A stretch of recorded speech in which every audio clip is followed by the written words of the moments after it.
When severe weather strikes, do you know what to do? The WENY First Warning Weather Team is here to protect you and your family when the weather turns bad.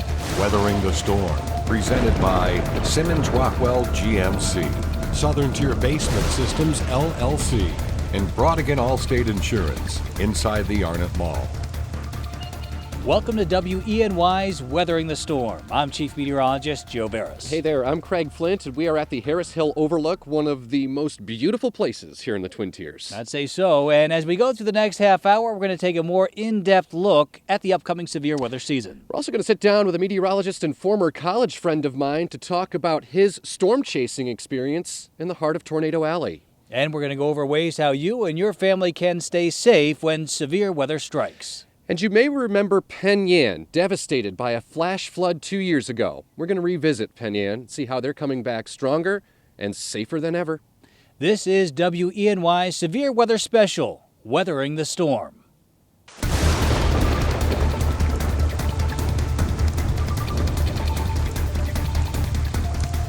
We begin with a look at what lies ahead this severe weather season. I sat down with a meteorologist from the National Weather Service to help find out some answers.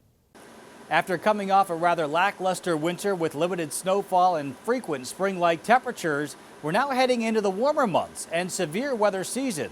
But what, if anything, can this past winter tell us about what's ahead? It turns out we found a connection: El Nino.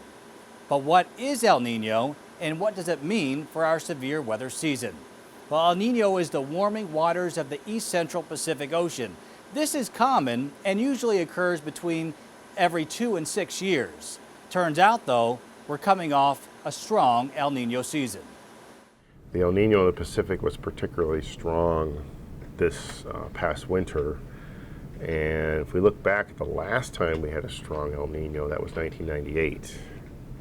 And we had 2 major tornado outbreaks.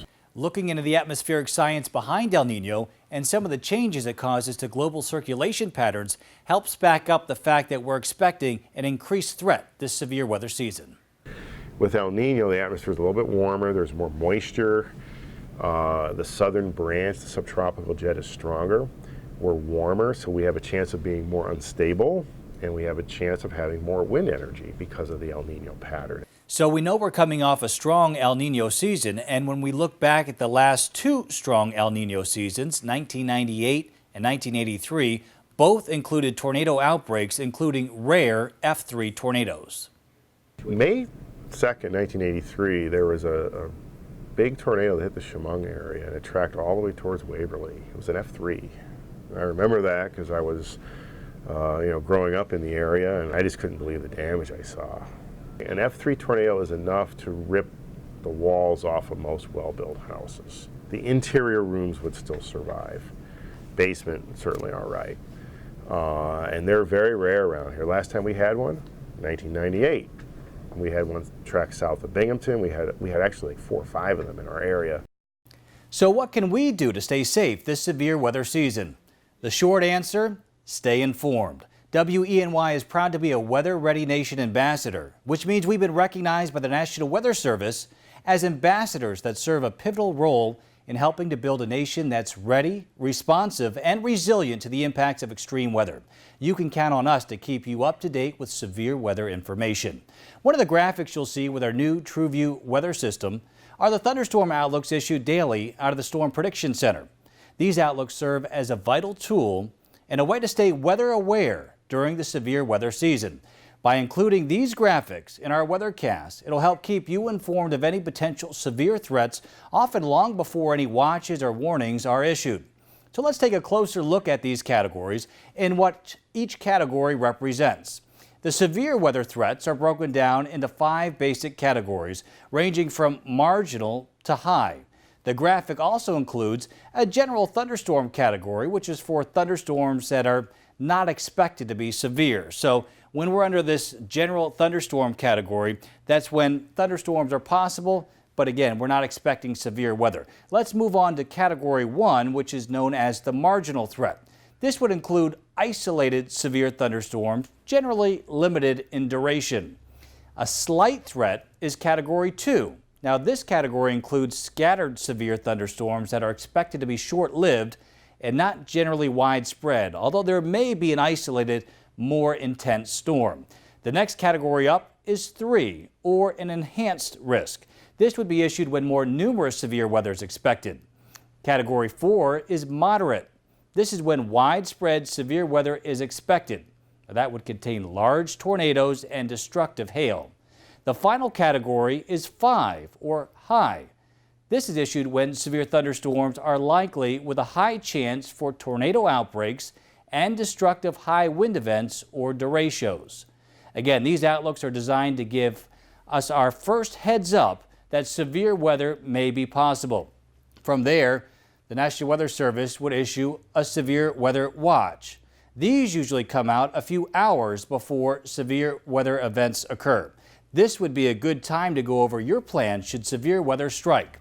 If severe weather becomes imminent, that's when severe weather warnings are issued and immediate action needs to be taken to stay safe. Alrighty, thanks, Joe, and our thanks to Dave Nicosia from the National Weather Service. Now, you heard Joe mention having a plan. So what does that mean? We sent WENY's Logan Wilson to the Red Cross to find out more. You never know when disaster will strike. No matter where you live, anyone can be affected by severe weather. Disasters can occur at any moment, so you really need to be prepared. When it occurs is really too late to start thinking about it. So how do you stay prepared for anything and everything? Well, the American Red Cross has everything from community classes to phone apps to help you be ready for any type of disaster. One of the most important things is a bag of information, whether it's a backpack or it's something easy to carry. It could be a bag. Again, emergency communication, some backup medication, some copies of medical records, copies of insurance information, so you know who to contact when you're in a shelter or in another safe place.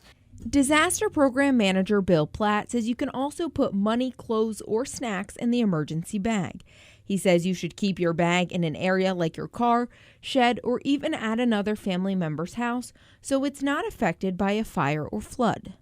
Platt says the next step in being prepared is finding a safe place for your family to meet up if any type of disaster strikes.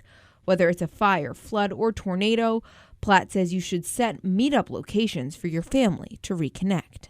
You might not be near your family when it happens. Maybe a tornado affects your community, or maybe it's flash flooding or some other disaster. As a result of that, you're going to need to have a far place to meet where you can talk, where you know that everybody's going to go. After you have your preparedness plans in place, Platt says the next step is getting your kids on board. The American Red Cross Pillowcase Project is a free and interactive preparedness program for kids. The program aims to teach awareness and safety tips to kids 8 to 11 years old about understanding natural disasters. They actually take a pillowcase, they color it, they have a training program, and then they talk about coping skills, which really are the most amazing part, so that these children learn to cope with a disaster, what to expect, what's going to happen, that mom and dad are going to be there, it's going to be okay, people are in the community are going to help you. It's a great program. Now you've got a plan for your kids and your family. But what about being prepared to take care of your pets or any elderly loved ones? You need to think about having a leash for them and food for them when they go to a shelter. You need to think about making sure you have those vaccination records for pets. Elderly people, maybe they have a lot of dementia, they don't know who they are. So having information that, a card that you can quickly leave with them, putting in a pocket in case for some reason you're separated, that tells who they are, who to contact. Platt says being prepared is something you should always be despite the situation. He says no matter what the scenario, you can always look for tips on the Red Cross website or by downloading any of their disaster preparedness apps. Reporting in Corning, Logan Wilson, WENY News. Thanks, Logan. Coming up, we revisit the devastating floods in Penn. But first, Craig Flint sits down with a storm chaser from Tornado Alley to learn about his experiences. You're watching WENY's Weathering the Storm.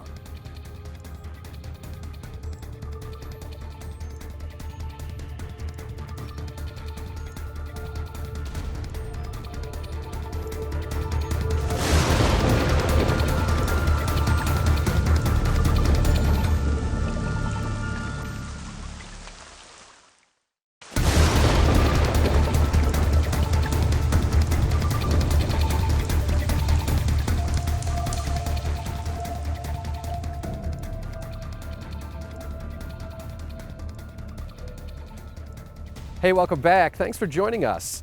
Severe weather is not uncommon here in the Twin Tiers during the summer months, but the magnitude of severe weather here pales in comparison to what they experience in the Plain States. Matt DePiro is a meteorologist and storm chaser based in Lawton, Oklahoma, in the heart of Tornado Alley, a place all too familiar with severe weather. I sat down with Matt to talk about his experience. What was it like when you saw your first tornado, and how do you prepare yourself for something like this? It was amazing. You know, at the same time, we don't want to see these things because they do cause destruction, they can cause loss of life. But from a meteorological, scientific standpoint, it was just, I was in awe seeing it with my own two eyes. And, you know, you read about it in the textbooks, you flip on the TV and you see pictures of it, video of it. But to see it in person, that sheer power, and you can even hear the roar a few miles away of it going through and picking up dust and dirt, trees. You just can hear that kind of rush. And it was just amazing. I'll never forget that moment. And I'll never forget seeing those clouds in real time, not sped up like a time lapse, but you're seeing the rotation of these clouds in real time with your own two eyes. It's just something to never forget. And, you know, you really have to be head on a swivel out there. You know, we're always just kind of like this, and the vehicle even kind of looking around in some of these situations, because, you know, things can sneak up on you. But seeing that first one was amazing. It never gets old. You know, I've seen many more since then. And you know, even with your meteorological prowess and your experience storm chasing now, are there times where you still get caught off guard? I mean, you're talking about tornadoes, man, and you and I both know that they are very, very unpredictable and very, very hard to forecast. The storms themselves are, you know, these things are gigantic. And they have many different threats.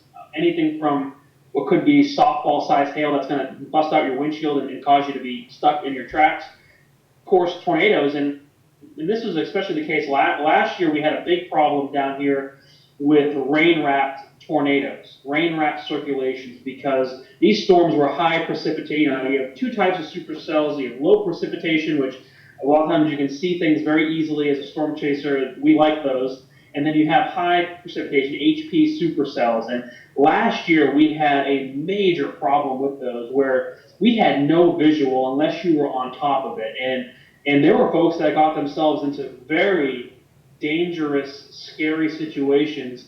So I guess, you know, we don't have to worry so much about tornadoes around here as much as you do in Lawton, Oklahoma, but they can happen here, and they have happened here. As a matter of fact, we had a freak one back in, I want to say, January or February. I can't remember off the top of my head. I guess, you see these people on TV, such as, you know, meteorologists and reporters who are out there covering these storms. I guess the big question is why? Why are you out there risking your life? People want to know what's going on right now.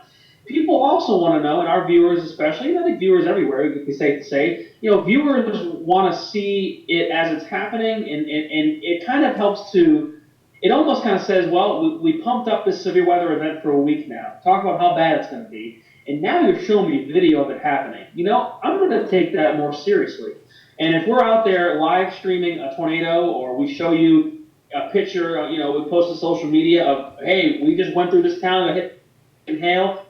Now we can now say have a history of producing hail damage. We're kind of, you know, verifying our own forecast in a way, and kind of people may take that more seriously. So that's also why we're out there. We're out there because we're trained eyes. You know, we go through the training, and, you know, every year I've gone to spotter talks through the National Weather Service too, just for myself to get refreshed. And it's always good to have those trained eyes. There's many different reasons why. I think the biggest reason, though, is to get viewers heads up that, hey, this is what's coming toward you, and it's just, you got to take it seriously. Alrighty, interesting stuff. Our thanks to Matt. And Matt also adds that storm chasing is highly discouraged unless you have the proper training. You're only putting yourself in harm's way. Really not worth risking your life in situations like that. Best to leave it to the professionals. Absolutely. All right, coming up, our Samantha Potter heads up to Penn. You're watching WENY's Weathering the Storm.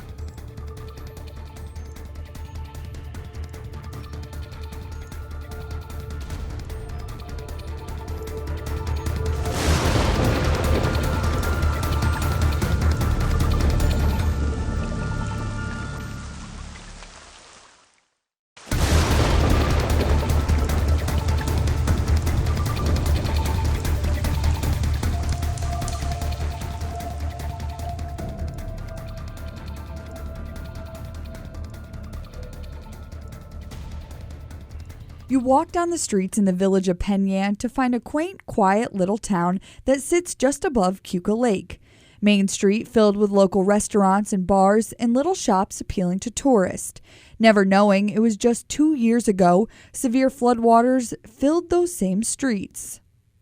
The amount of rain that we had in such a short time, it washed things down off the banks into the creeks and brought them down into the village of Penn Yan, out into Branchport. The unexpected rapid rain caused some areas to take on nearly 20 feet of water, carrying cars down the roads, flooding basements, and causing one building to collapse.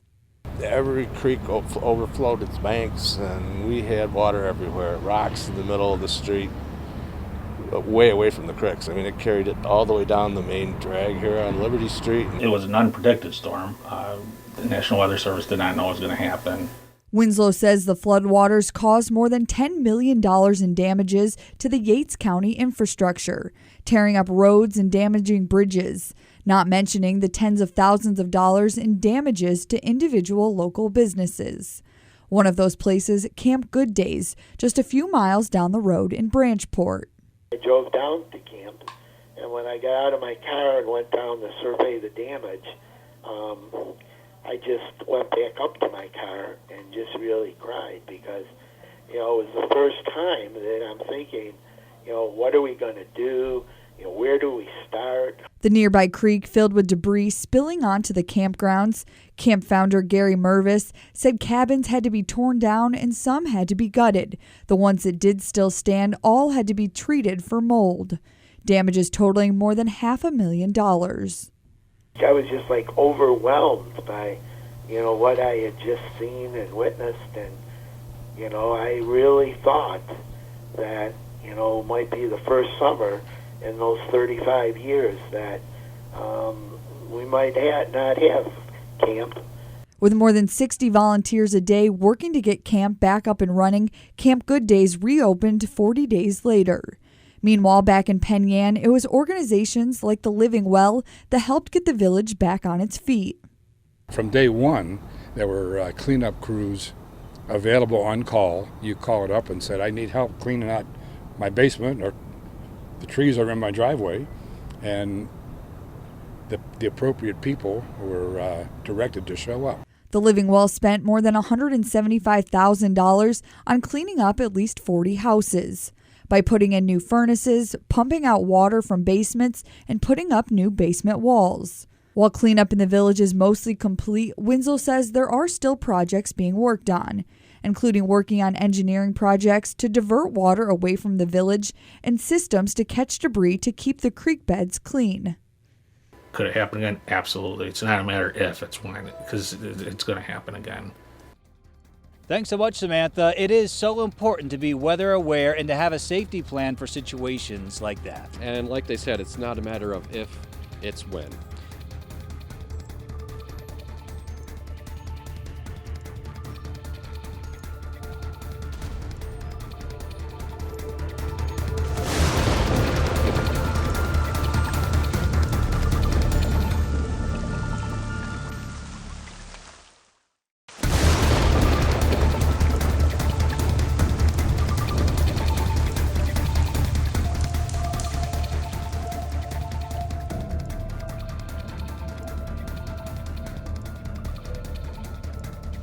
Thanks so much for watching WENY's Severe Weather Special, Weathering the Storm. And for weather anytime, WENY.com, click weather. We're also on Facebook, and we tweet too, or you can give us a call on the weather line. That number? 739-8600. For Craig Flint, I'm Chief Meteorologist Joe Veras. Thanks for watching.